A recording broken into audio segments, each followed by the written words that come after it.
L'intérêt du département d'organiser ce concours, c'est de mettre en avant nos producteurs fermiers, leur savoir-faire, de mieux les faire connaître aux restaurateurs. Nos producteurs mettent en valeur un territoire.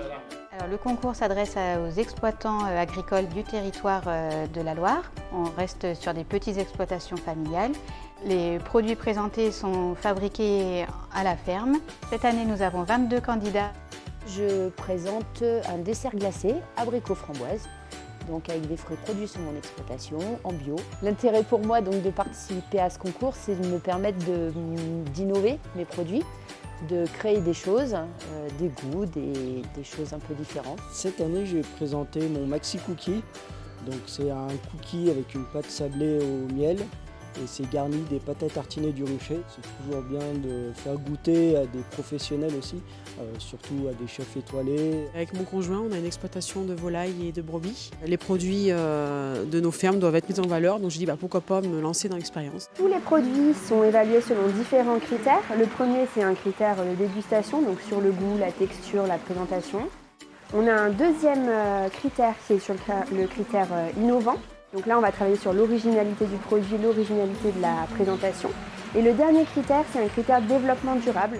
Donc l'esprit du concours rejoint parfaitement notre philosophie au restaurant de la Loire, qui a été d'ailleurs décoré d'une étoile verte cette année.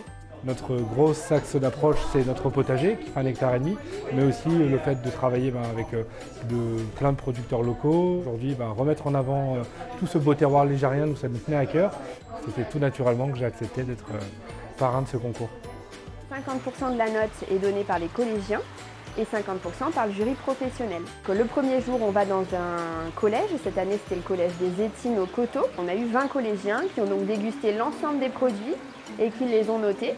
Et on reproduit le même concours le lendemain, mais cette fois-ci avec des professionnels ici à la ferme aux Trois Granges. Il y a beaucoup de choses qui sont bonnes. Je ne m'attendais pas qu'il y en ait autant. Des fromages, des yaourts, du saucisson.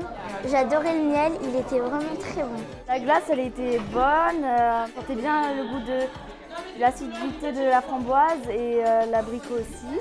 Les escargots, ils étaient dans une coquille comestible. C'était plutôt bon et puis c'était original. Je trouve que c'est très intéressant d'avoir ce jury d'abord de collégiens. C'est important de les sensibiliser aussi aux bons produits, au bien manger. Aujourd'hui, on est sur un jury forcément composé de plus de professionnels, donc des avis parfois un peu différents, des palais aussi forcément différents. C'est une première pour moi. C'est très intéressant de voir tout ce qui peut se faire déjà sur notre département. Je ne m'attendais pas à ça et c'est très agréable. J'ai eu plusieurs coupures, j'ai eu un cookie et puis le camembert de chèvre qui était vraiment très bon. Donc la prochaine étape, ce sera début octobre, aux Journées de la Fonte de Montbrison et des Côtes du Forêt, où on remettra les prix aux lauréats de ce bon concours sur ces 2 jours.